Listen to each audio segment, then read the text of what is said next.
Fala pessoal, bom dia, boa tarde, boa noite. Quem fala aqui é o professor Thiago Savion. Vamos trocar uma ideia sobre proteínas. Então, vou dar um salve aí especial para a galera lá do Politécnico, da Fiocruz, galera de terceira análise, terceiro biotech e a galera, um salve aí também para a galera do CAP da UERJ, são os locais aí que eu dou aula. E para você que está aqui no YouTube também, se tiver qualquer dúvida, qualquer sugestão, deixa aí no comentário e a gente vai trocando uma ideia. Vou trocar uma ideia hoje sobre proteínas. De longe, as proteínas são as principais e mais complexas das moléculas que fazem parte aí dos seres vivos. Quando eu falo principal é porque elas exercem um grande número de funções. É óbvio que elas não geram esse fenômeno que é a vida, elas dependem de outras moléculas, mas vamos dar uma olhada aí nas proteínas.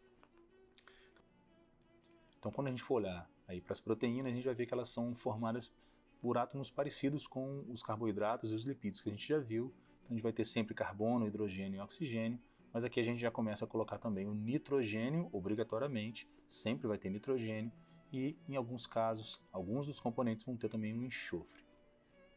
Essas moléculas, como eu falei, elas são as mais complexas e elas estão relacionadas a todas as funções vitais que a gente possa imaginar.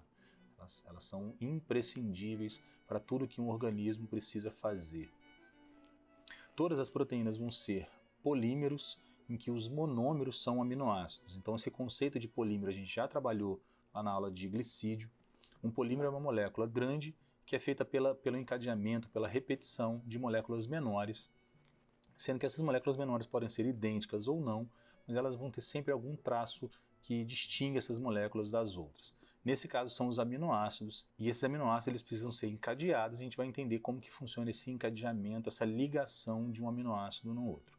Então a primeira coisa que a gente tem que pensar é do que é feito um aminoácido. Então o aminoácido sempre vai ter alguns componentes, e a gente vai ter sempre um carbono central, então é uma molécula orgânica, obviamente, e esse carbono central ele vai estar ligado a 4 grupos de átomos diferentes. Então você vai ter, e por convenção a gente sempre coloca esse grupo amino, que é o NH2, na esquerda, a gente convencionou assim. A gente vai colocar na direita um grupo carboxila, então esse C-O-OH, que a gente já viu ali nos lipídios também acontecendo. Tá? Então esse a gente vai colocar esse cara na direita. Então você vai ter um hidrogênio obrigatoriamente, então esses componentes eles se repetem em todos os aminoácidos, pelo menos os aminoácidos que vão formar as proteínas, e a gente vai ter aqui um grupamento R, que é aquilo que vai variar entre os aminoácidos. Então esse grupo R a gente vai ver com mais detalhes cada um deles e o que eles têm de tão especial e tão importante. Agora, como que esse aminoácido, né, que é uma molécula que por si só, em alguns casos, elas vão ter uma função, então, por exemplo, um aminoácido que existe e tem uma função biológica sem estar ligado a uma proteína é o glutamato. O glutamato está presente em muitas preparações que contêm sal, muitos salgadinhos vão ter o glutamato monossódico. Esse glutamato ele é um neurotransmissor, então ele já existe dentro do nosso cérebro, ele é um transmissor que excita, que ativa o nosso cérebro, os nossos neurônios. A gente tem um outro aminoácido, por exemplo, que faz o papel oposto, que é a glicina, que é o aminoácido mais simples, e a glicina, por exemplo, é um aminoácido inibitório. Então ela inibe a função dos neurônios, e aí a gente tem, por exemplo, 2 exemplos de aminoácidos que têm uma função própria sem estar ligado a uma proteína. Mas a maioria dos aminoácidos vão estar dentro de uma proteína. Então como que funciona esse encadeamento desses aminoácidos para formar então o primeiro passo para se ter uma proteína? Então a gente vai ter esse aminoácido 1, né, com o carbono central, o grupo NH2, né, o grupo amino, tá, colocado para a esquerda, o hidrogênio, o grupo carboxila, tá, e esse radical, o radical você pode colocar ele para baixo ou pode colocar ele para cima, você pode inverter aqui com esse hidrogênio, não há problema. A gente vai ter então colocando um segundo aminoácido, que é quem vai ligar a ele, então a gente coloca também, né, com o grupo amino voltado para a esquerda, o grupo carboxila voltado para a direita, e aí você vai ter uma reação que vai ser catalisada nos organismos vivos, lá nos ribossomos, que é aquela organela, né, que vai formar, vai participar da síntese de proteína, que vai fazer de fato a síntese de proteína. Então você vai ter aqui uma reação de desidratação ou uma reação de condensação, são sinônimos. Então você vai ter que essa hidroxila aqui do grupo carboxila do aminoácido 1, então a hidroxila da carboxila do aminoácido 1, ela vai ser retirada e ela vai se ligar no hidrogênio do grupo amino do próximo aminoácido, formando então uma molécula de água, né? Se você colocar esse hidrogênio aqui, você forma um H2O. Essa água vai participar ali, vai ficar no citoplasma, onde está acontecendo mesmo essa reação química.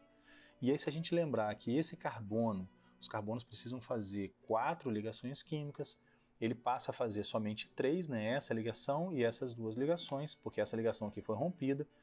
E esse nitrogênio, ele faz 3 ligações normalmente para se estabilizar, então ele está fazendo somente 2, né? Agora, então você vai ter aqui a ligação entre esse carbono e esse nitrogênio, e esse tipo de ligação é chamado de ligação peptídica. E essa ligação peptídica está representada aqui, né, entre o nitrogênio e esse carbono. Se você quiser aumentar mais a cadeia, você vai colocar mais um aminoácido aqui, com o grupo amino voltado para a esquerda, e esse grupo amino vai participar de uma reação de condensação com essa hidroxila aqui, e você vai crescendo essa cadeia de polipeptídeos, né, vai formar ali uma cadeia de polipeptídeos. Então, cada vez que você adiciona um aminoácido, você libera uma molécula de água, adicionou um aminoácido, liberou uma molécula de água e assim sucessivamente. Bom, a gente está falando aqui dos aminoácidos de maneira geral. Agora, como que a gente vai olhar para esses aminoácidos? Eles são encontrados, dos aminoácidos que são encontrados nas proteínas, você vai ter 20 aminoácidos diferentes. Imagina esses aminoácidos como letras do alfabeto. Então são 20 aminoácidos diferentes que têm propriedades químicas, propriedades físicas diferentes. Esses aminoácidos, eles têm, todos eles, um grupo carboxila, um grupo amino, ligado ao carbono central, e eles vão diferir, então, naquele grupamento R, e esse grupamento R vão diferir principalmente em relação a se são grupamentos que são apolares ou se são polares, e no caso deles serem polares, se eles apresentam alguma carga elétrica de fato. Se eles apresentam, esses aminoácidos que são polares ou que apresentam carga, eles interagem muito bem com a água. Então, a gente olhando aqui para os aminoácidos, né, uma outra maneira de representar, então você tem essa maneira de representação, você tem essa maneira de representação, está vendo aqui que o R está para o lado de cima, e esse carbono sendo um carbono alfa. Por isso a gente vai falar que é um alfa aminoácido. Então a gente olha para os carbonos em que essa cadeia lateral, esse grupamento R, então a gente vai perceber aqui que toda aquela parte que é comum a todos os aminoácidos está pintadinha de roxa, né, em todos os aminoácidos, e aquilo que está variando, que é o grupamento R, está pintado de amarelo. Quando a gente olha para isso aqui, de primeira a gente assusta, mas cara, não memoriza isso, não tem que memorizar isso. Tá? Então a gente vai ter aqui, por exemplo, o aminoácido que eu já comentei dele, a glicina, é o mais simples dos aminoácidos, porque essa cadeia lateral ela também é um hidrogênio. Tá? Então esse hidrogênio aqui não é o hidrogênio que se repete sempre, esse hidrogênio aqui é o grupo lateral. Você pode ter aqui a alanina, que é um grupo CH3, valina, leucina, isoleucina, a metionina, tá vendo que ela tem um enxofre dentro dela, a fenilalanina ela tem um anel benzênico dentro dela, tá? O triptofano é o maior dos aminoácidos, ele tem, né, um duplo anel aqui, né, um anel com 6 e um com 5 lados, e a prolina, que é o único aminoácido que é cíclico. Tá? E a prolina, esse aminoácido cíclico, ele vai ter uma certa importância nas proteínas, a gente comenta mais para frente. O que é tão importante desses aminoácidos? Esses aminoácidos eles são apolares, eles são hidrofóbicos. Essa cadeia lateral ela não interage bem com a água. Então pensa numa proteína, quando você constrói uma proteína, ou quando o seu corpo está construindo uma proteína, e essa proteína precisa interagir com as caudas de ácidos graxos lá da membrana plasmática, por exemplo, dos fosfolipídios, que a gente já viu. Os aminoácidos que vão fazer preferencialmente essa interação com ácidos graxos, que são apolares também, vão ser esses aqui. Então esses ácidos graxos, eles vão interagir muito bem com moléculas que também são hidrofóbicas. Perfeito? Então faz um sentido ali você ter esses aminoácidos que são hidrofóbicos. Agora, não tem que memorizar isso. É loucura memorizar todos esses aminoácidos e essas cadeias laterais, etc. Importante saber que eles são apolares. A gente vai ter aqui os aminoácidos que são polares, mas eles não têm carga elétrica. Você vai ter aqui aminoácidos que você vai encontrar por exemplo, átomos muito eletronegativos ou grupos que são eletronegativos, como a hidroxila, como o enxofre. Então você vai ter aqui a serina, né, a treonina, tá vendo? Tem uma hidroxila aqui, a cisteína é o outro aminoácido que tem enxofre. Aqui eu tenho a tirosina, ela é importantíssima e ela vai ter aqui uma hidroxila também. A asparagina, que foi o primeiro aminoácido a ser descoberto, tem um grupamento NH2 aqui. Tá? A glutamina, que vai ter também esse grupamento NH2. Então esses aminoácidos eles são hidrofílicos, eles interagem muito bem com a água. E a gente vai ter os aminoácidos que são carregados eletricamente. Todos esses aminoácidos que a gente falou até agora não são carregados eletricamente, mas esses são carregados eletricamente, eles têm carga elétrica final. Então você vai ter aqui o ácido aspartico e o ácido glutâmico, eles têm uma carboxila a mais, então no grupo lateral eles têm aquele C-OOH, tá? Então você vai ter aqui o ácido aspartico e o ácido glutâmico, e a gente vai ter aqui também os que têm carga elétrica, mas elas são carga elétrica positiva, porque eles têm um grupo amino no final. Então você tem a lisina, arginina e histidina, eles têm aqui uma carga elétrica final que é positiva. Aí a gente pergunta assim, pô, a gente vai ter, o professor falou, mostrou, né, nessa parte do slide aqui, ele mostrou o aminoácido assim, né?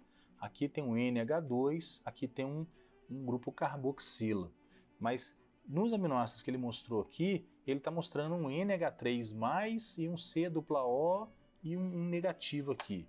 Por que se dá isso? Então a gente tem que lembrar um pouquinho lá da química. Qual que é a definição de um ácido e de uma base? Se a gente lembrar da definição do que é um ácido, então um ácido é uma molécula que, quando dissolvida em água, ela libera como único cátion, um íon H+. Então, nesse caso aqui, aquele C-O, o C-O, então ele liberou aqui aquele hidrogênio da hidroxila que estava aqui, só que ele liberou apenas o núcleo do hidrogênio. Então ele liberou só o íon H+, o elétron daquele hidrogênio está aqui, por isso ele tem essa carga.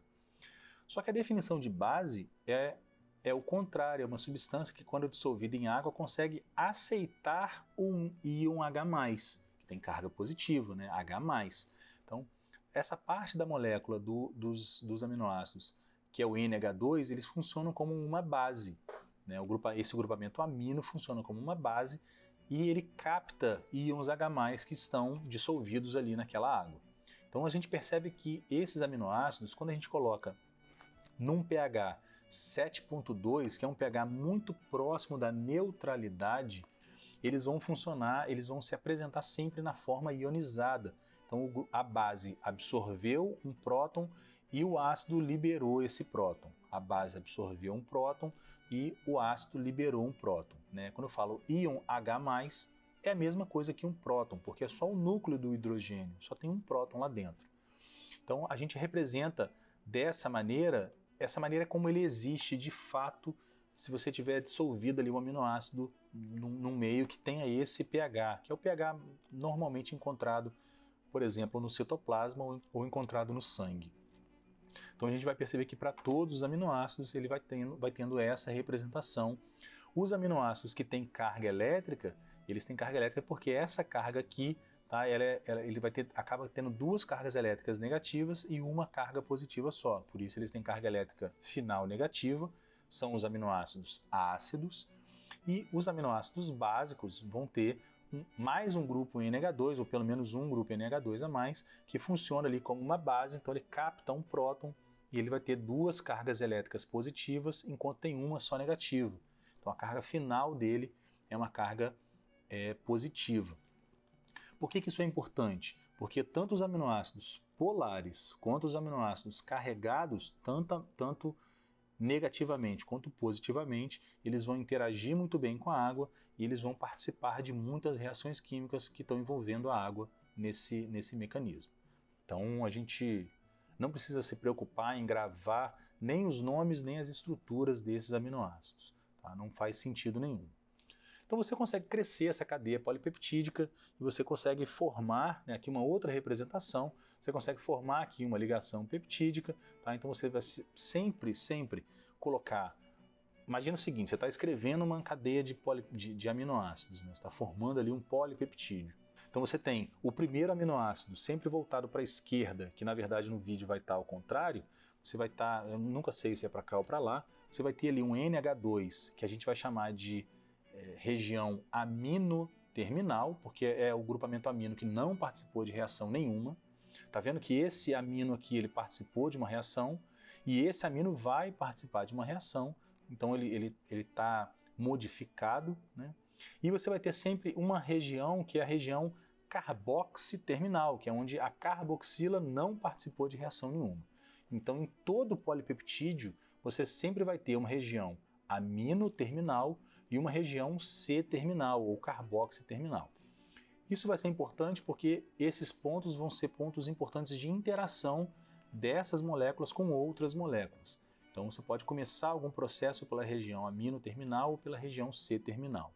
Isso vai ser importante. Algumas enzimas vão trabalhar com essa localização de região N-terminal ou N-terminal, amino-terminal, ou região C-terminal, região carboxiterminal.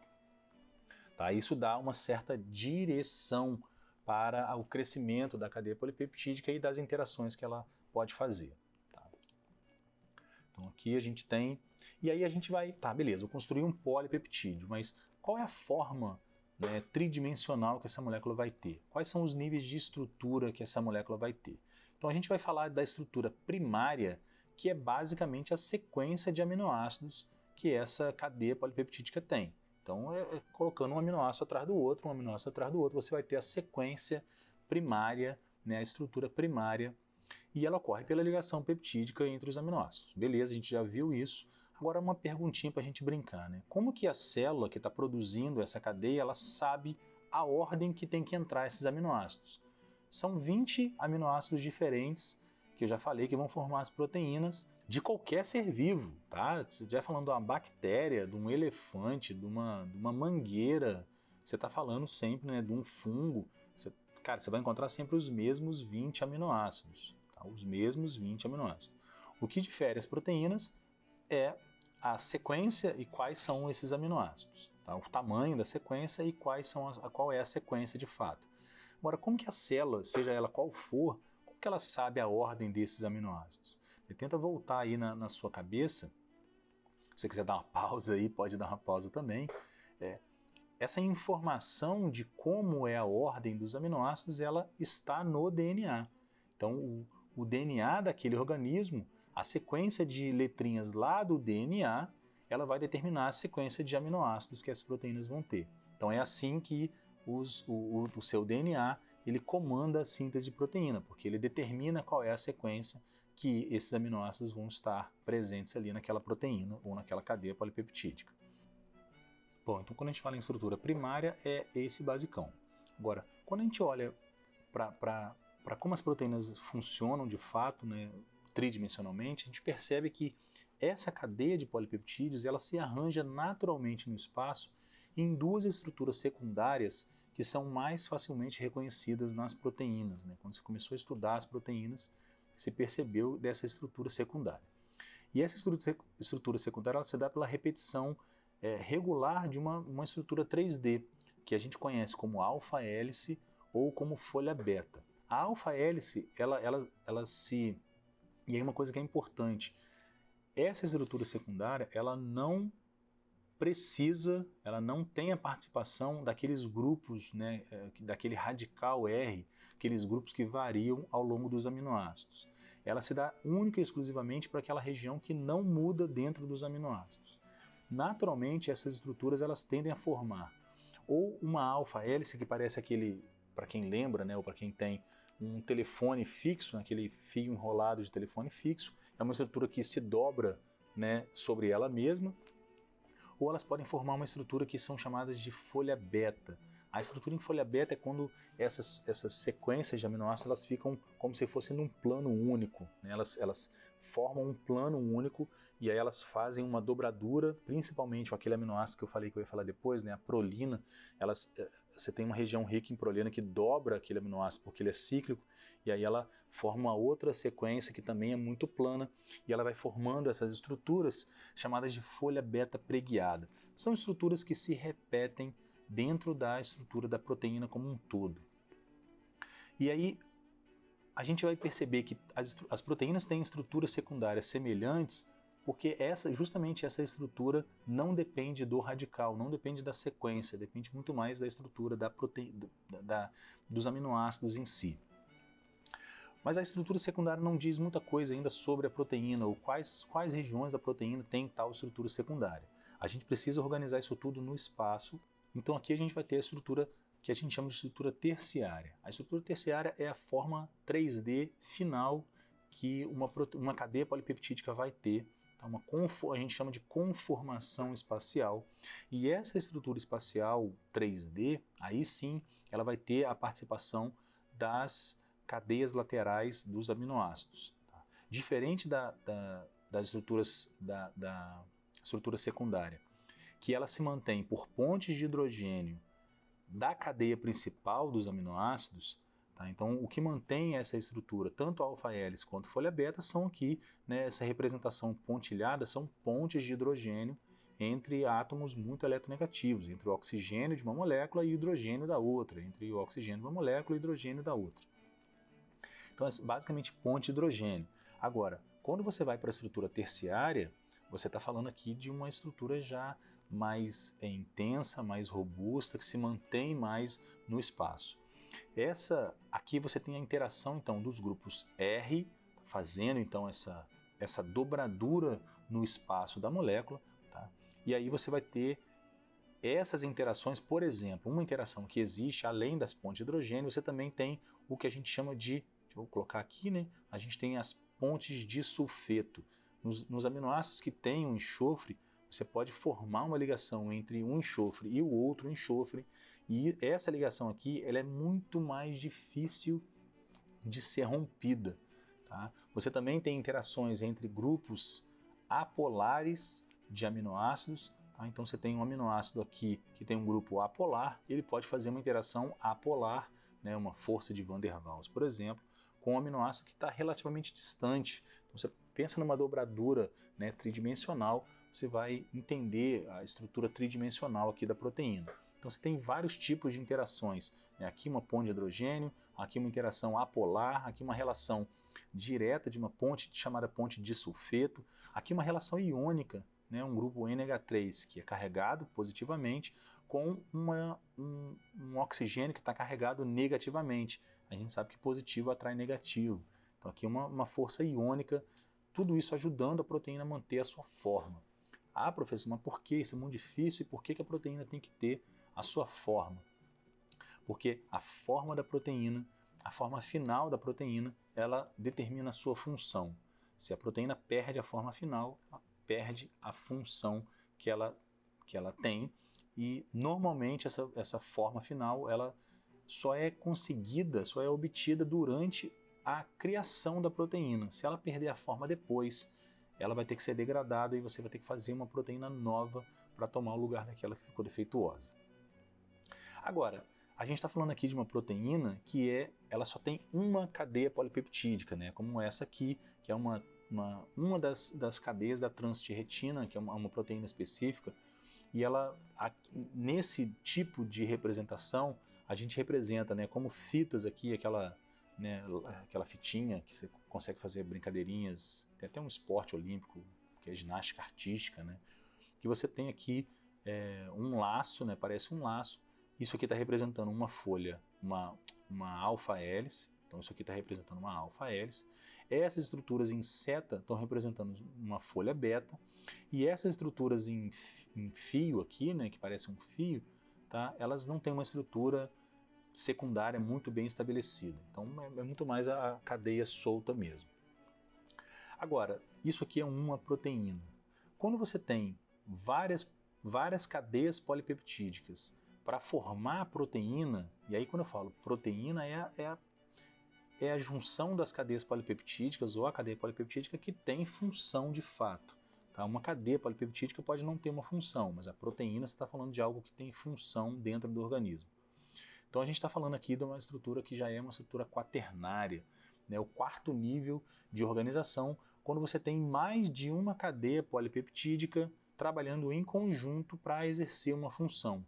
Então uma cadeia polipeptídica só não funciona, mas às vezes quando você junta duas ou mais cadeias polipeptídicas, aí sim emerge aquela função dentro do organismo, seja ela qual for. Existem vários exemplos. Tá? Então você vai ter aqui um conjunto, né? Você vai ter aqui mais de uma cadeia polipeptídica. Essa cadeia polipeptídica é exatamente igual a essa aqui. Na verdade, a proteína final tem 4 dessas aqui e ela vai estar, todas elas, trabalhando em conjunto para exercer uma função. Tá? Então, essa é a estrutura quaternária das proteínas. Quando a gente olha para as proteínas, eu falei lá no começo do vídeo que as proteínas têm muitas funções diferentes e eu vou listar algumas delas aqui. Tá? Então, a gente vai ter, por exemplo, as proteínas podem ter função de enzimas. Tá? Então, as proteínas podem ter função de catalisar a reação química e a grande maioria das reações químicas do nosso corpo, a grande maioria das enzimas do nosso corpo são proteicas. A gente vai ter um exemplo, uma exceção, e a gente acelera essas reações químicas para a velocidade delas ser compatível com a vida. Muitas proteínas têm função de defesa, né? A gente está nessa época de Covid agora, muitas proteínas vão ter função de defesa, como os anticorpos. A gente já está vendo aí, né, essas coisas de teste rápido de Covid, com IgG, IgM, são tipos de anticorpos, são tipos de proteína. Então, o que você está detectando ali no sangue da pessoa, para dizer se ela já teve contato ou não com o coronavírus, é detectar a presença de uma proteína. Tá? Então, a gente vai ter também as proteínas funcionando como proteínas de armazenamento. Então você vai ter, por exemplo, a albumina, que é a clara do ovo, é uma proteína de armazenamento que a mãe vai colocar para o filhote em desenvolvimento. Ele vai, a partir dali, fazer as proteínas que ele precisa, né? Ele vai ter, é um pontapé para a vida dele, é para ele começar a vidinha dele. E você vai ter as proteínas funcionando como transporte, para quem já viu transporte através da membrana, transporte de íons, transporte de moléculas.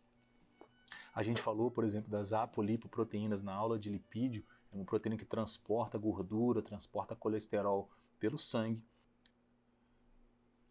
A gente vai ter proteínas, muitas delas com funções de hormônios, né? A gente falou de alguns hormônios que são esteroides, por exemplo, mas alguns hormônios são proteicos. Então, a insulina, por exemplo, é um hormônio proteico que vai fazer, uma das funções é controlar o nível de açúcar no sangue. Muitas proteínas são receptoras, são proteínas que recebem a mensagem de um neurotransmissor. Eu falei, por exemplo, do glutamato. A gente tem proteínas que vão formar as nossas papilas gustativas.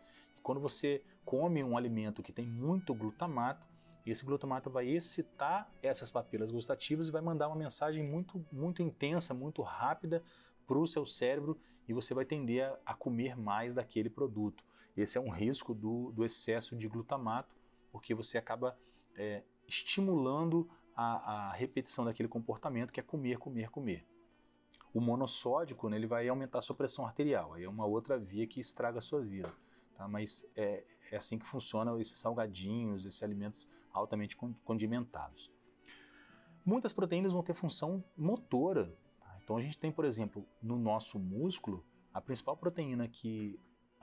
proteínas que vão fazer ali a movimentação do nosso músculo são a miosina e a actina, e essas moléculas são proteicas. Então a gente se movimenta à base de proteínas. Existem outras proteínas envolvidas também, mas essa é uma delas.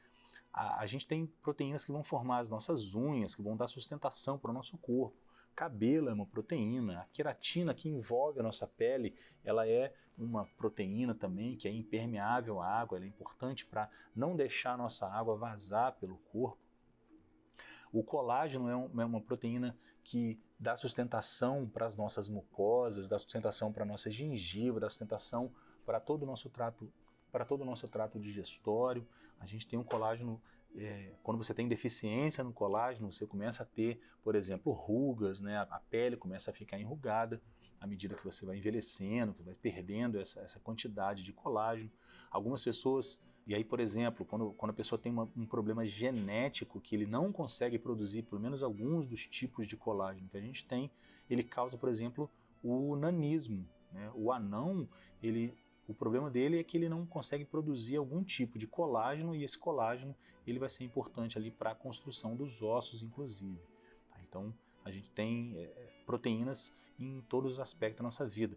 Um exemplo que eu não coloquei aqui, mas para quem lembra ou para quem já viu, nem que você coloque aí no YouTube, mas você coloca vagalume, né? Então o brilho do vagalume se dá por reação de uma proteína que recebeu o nome de luciferina, né, proteína de luz, tá, com o ATP. Isso gera uma reação química que produz luz. Tá? E o vagalume usa isso principalmente para se acasalar, para se comunicar entre eles. Tá? Então uma reação química que produz luz também é a base de uma proteína. Só para colocar um exemplo que não está aqui no slide, que eu acho bem interessante. E aí vamos pegar um exemplo, né, para a gente mostrar essa importância da proteína. Vamos mostrar um exemplo em que relaciona muito claramente a forma das proteínas e a importância daqueles aminoácidos, né, que eu falei, e como eles determinam as interações entre as cadeias polipeptídicas e como isso determina a forma de uma proteína e a função de uma proteína. Isso é muito importante. A forma da proteína determina a sua função. Se você perder a forma, perdeu a função. Então vamos mostrar aqui a hemoglobina. A hemoglobina é uma proteína que está em abundância no nosso sangue. Ela tem a função de transportar oxigênio. Ela transporta até 4 moléculas de oxigênio lá do pulmão e distribui essas moléculas para o corpo. Então você vai ter aqui essa proteína sendo super importante. Então, você tem aqui essa proteína. Ela é formada por 4 cadeias polipeptídicas, que são 2 cadeias que a gente chama de cadeias alfa, são iguaizinhas umas às outras, e 2 cadeias beta, que são iguaizinhas umas às outras. Então a cadeia alfa está aqui pintada de roxinho, a cadeia beta está aqui pintada de verdinho. Para mim isso é um verde, né? Algumas pessoas podem falar azul. E essa cadeia, né, cada uma dessas subunidades vai ter o que a gente chama de grupo M. Tá? Esse grupo M é escrito assim mesmo, tá? Em inglês ou português é a mesma coisa. Esse grupo M tem um átomo de ferro dentro dele. Então você tem aqui um átomo de ferro, aqui tem um átomo de ferro, aqui outro e aqui outro. E é no átomo de ferro o oxigênio se liga. Essa estrutura da hemoglobina, ela tem que ter essa estrutura para conseguir ligar esse oxigênio. Bom, algumas pessoas vão nascer com uma mutação. E essa mutação lá no DNA, então essa mutação veio lá do pai ou da mãe, essa mutação mudou a sequência de nucleotídeos do DNA que aquela pessoa nasceu, e essa mutação faz com que a subunidade beta ela tenha uma valina, que é um aminoácido hidrofóbico, sendo colocada no lugar de um ácido glutâmico, que é um aminoácido polar e que tem carga elétrica. Carga elétrica, nesse caso, negativo, já que é um ácido.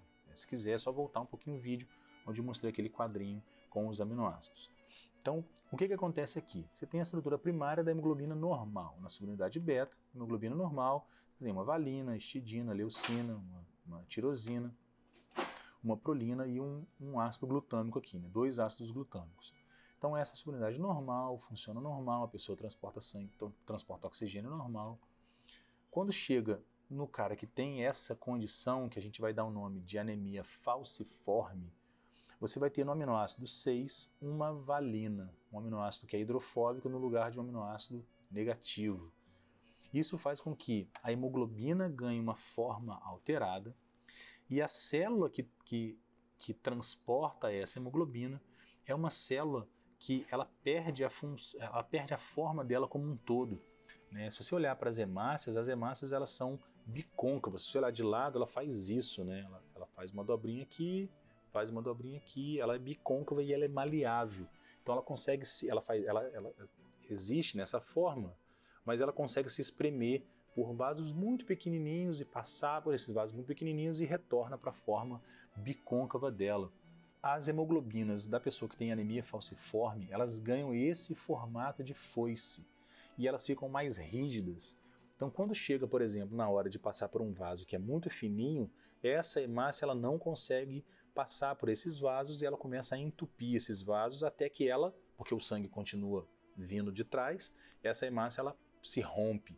Então esse conteúdo de hemoglobina começa a extravasar no sangue, o que não é o normal, e aí a pessoa tem um quadro de anemia o resto da vida, né? Ela não consegue produzir, porque as células da medula óssea dela que produzem as hemácias não conseguem produzir hemoglobinas normais. Então, uma doença que não tem cura e a pessoa vai ter esse quadro de anemia o tempo todo. Então, você fala assim, bom, esse quadro de anemia ele é um quadro que prejudica a vida da pessoa. Sim, porque no ambiente que essa pessoa está, se ela está num ambiente que isso não tem importância, ela realmente tem um problema. Então aqui a gente tem, né, um zoom nas comparações entre as hemácias, né, uma hemácia normal e uma hemácia falciforme. Tá? Então a pessoa vai ter ali uma anemia o tempo todo. Eu falei com vocês que a gente vai ter ali uma relação muito grande entre a forma e uma relação muito grande com a função. Se a forma é alterada, a função vai ser alterada. Então, quando a forma da proteína é alterada, esse processo ganha o nome de desnaturação. Então, desnaturação é quando uma proteína perde a sua estrutura, seja ela quaternária, se for uma proteína formada por mais de uma cadeia polipeptídica, ou uma estrutura terciária. De qualquer maneira, você vai ter ali a perda da função. A proteína perde a sua função e as nossas proteínas elas precisam ser renovadas de tempos em tempos, porque naturalmente, pela própria condição dentro das nossas células, essas proteínas elas vão perdendo a sua forma e elas são degradadas e é construída uma proteína nova. A grande maioria das proteínas não conseguem fazer o processo inverso, que é o processo de renaturação, esse processo que está sendo mostrado aqui. Então a renaturação é um processo que acontece com pouquíssimas proteínas, que é o fato das proteínas voltarem a ter a sua estrutura terciária ou quaternária de volta. Um exemplo é o cabelo. Tá? O cabelo, para quem tem cabelo, por exemplo, cabelo encaracolado, né, e a pessoa pode fazer uma chapinha, passar secador, fazer escova, e aí o cabelo ele estica. O cabelo estica porque as proteínas foram desnaturadas, e aí a gente está falando do primeiro agente que causa desnaturação, que é o calor. O calor ele desnaturou as proteínas ganham esse aspecto liso, né? O cabelo muda de forma. Mas com o tempo, à medida que você vai molhando o cabelo, por exemplo, as proteínas elas conseguem voltar à sua estrutura original, e aí você vai ter um processo de renaturação. Cara, mas a grande maioria das proteínas não vai conseguir ser renaturada, né? Elas não conseguem ser renaturadas naturalmente. Estrutura tridimensional ou terciária ou quaternária, ela vai ser dada no momento da criação da proteína. Depois ela não consegue se dobrar naturalmente. Então aqui você tem, né, um modelo, aqui você consegue identificar várias alfas hélices aqui, né? Aqui você não tem uma estrutura não muito organizada, aqui mais uma alfa-hélice, aqui você tem uma folha beta, uma alfa-hélice, e aí ela perde essa estrutura toda, vai ficar, por exemplo, mais esticada. Bom, e por conta dessa complexidade toda, esse ramo que estuda as proteínas é chamado de proteômica, e essa proteômica ela é bem complicada, ela é bem complexa. A gente tem uso de computadores, e existe até programas de computador, porque assim, a gente tem um mega banco de dados que é chamado de PDB, né, Protein Database, que guarda as estruturas primária, secundária, terciária, quaternária das proteínas que já foram elucidadas. Mas como que essas proteínas interagem entre si? Então existe esse joguinho aqui chamado de Foldit, que é um joguinho para computador, em que você pega os bancos de dados e você vai testando, na verdade, como que seria a estrutura secundária, a estrutura terciária das proteínas ou quaternária, de acordo com as propriedades físicas e químicas desses aminoácidos, né, de um se aproximar mais do outro, um aminoácido básico se aminar de algum aminoácido ácido, em sequências em regiões diferentes da proteína, e você pode brincar com isso. E eu já vi até artigo científico sendo produzido utilizando esse Foldit, e o cara só elucidou como deveria ser a estrutura terciária. É um programa que está todo em inglês, ele não tem tradução para português, mas é uma brincadeira interessante.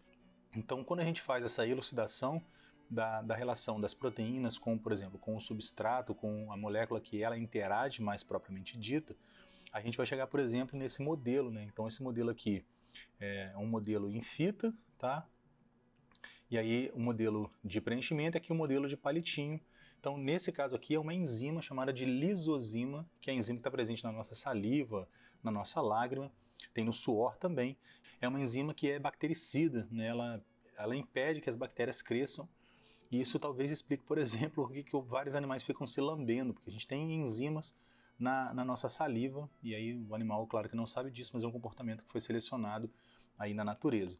Então, a lisozima, ela se integra muito perfeitamente ao substrato dela, que no caso é um pedaço ali da bactéria, né? Então, elucidar isso é um ramo aí da ciência atual, né, da proteômica.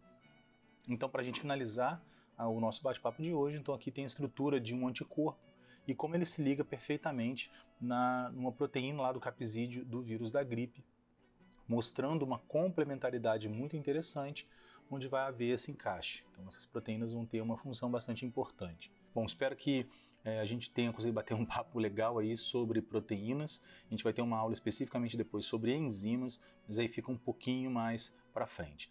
Beleza? Grande abraço. Quem gostou aí que está no YouTube, dá um joinha, se inscreve aí no canal e deixa aquele sininho ativado, que aí quando eu lançar vídeo novo, tu vai receber esses videozinhos. Beleza? Grande abraço, valeu!